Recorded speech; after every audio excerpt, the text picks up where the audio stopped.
नमस्कार दोस्तों, स्वागत है आपका अपनी कोचिंग विधि जुडिशियल एकेडमी में। और इस लेक्चर में हम लोग स्टडी करने वाले हैं section number 167 of the Indian evidence act, now which has become section 169 of the Bharatiya Sakshya Adhiniyam, that is BSA. There is no change at all, केवल नंबर का चेंज हुआ है। आपको केवल नंबर को एडजस्ट करते हुए इस लेक्चर को समझना है। Thank you very much. Let's start the class. 167, last section of this Indian Evidence Act, 167. No new trial for improper admission or rejection of evidence. Questions will come, question in prelims from the heading itself. That independently of the evidence objected to and admitted. जिस evidence पे आपने objection किया लेकिन वो admit कर लिया गया है ना, there was sufficient evidence to justify the decision. उससे अलग भी, इंडिपेंडेंटली ऑफ दैट, समझे। और that if rejected evidence had been received, जिस एविडेंस को लिया नहीं गया उसको भी ग्रहण कर लेते, रिसीव कर लेते। It ought not to have very the decision, decision में चेंज नहीं होता। तो फिर इसी बात पे नो न्यू ट्रायल, 167। सो आप लोगों से ये उम्मीद की जाती है कि आप लोग डैश डैश कर लेंगे। सेक्शन 1 से लेकर के 167 तक हाथ रुकना नहीं चाहिए आपका। सेक्शन 1 से शुरुआत करो और 167 पे रुकना चाहिए बस, या पेन की इंक खत्म हो जाए, लगातार हाथ चलता रहना चाहिए बस आपका। That should be the level of your practice if you want to really succeed in the exam. तो इसलिए जबरदस्त तरीके से मेहनत कीजिए, जितना प्रिविजन करेंगे उतना पे काम आएगा। सही है, मिनिमम टाइम में। Thank you. Second part picture clear कर देगा। If it shall appear to the court, कौन सी कोर्ट?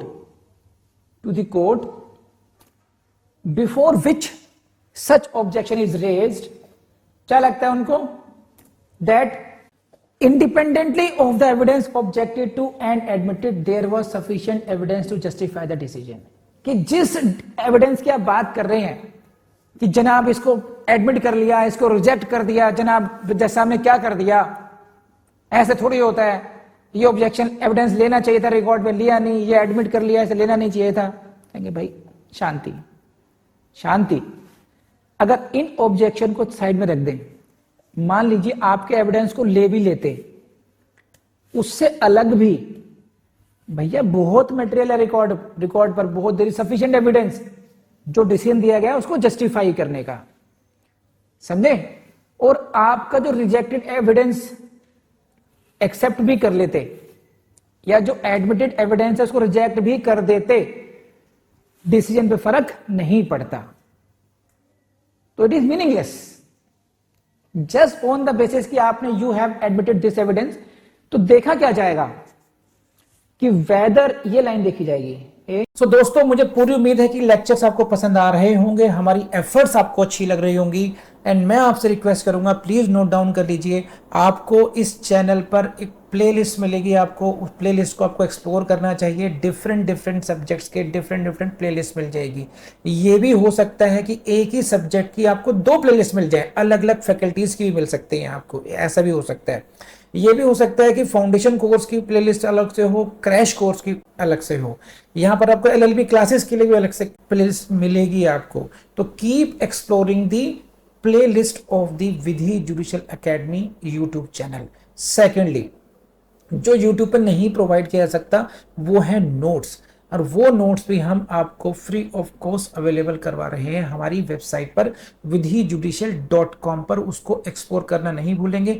वहां पर आपको जो भी इंफॉर्मेशन चाहिए आपके कैरियर से रिलेटेड, वो हम सब धीरे धीरे वहां पर अपलोड कर रहे हैं, उसको अपडेट करते रहते हैं। तो please keep exploring that website as well.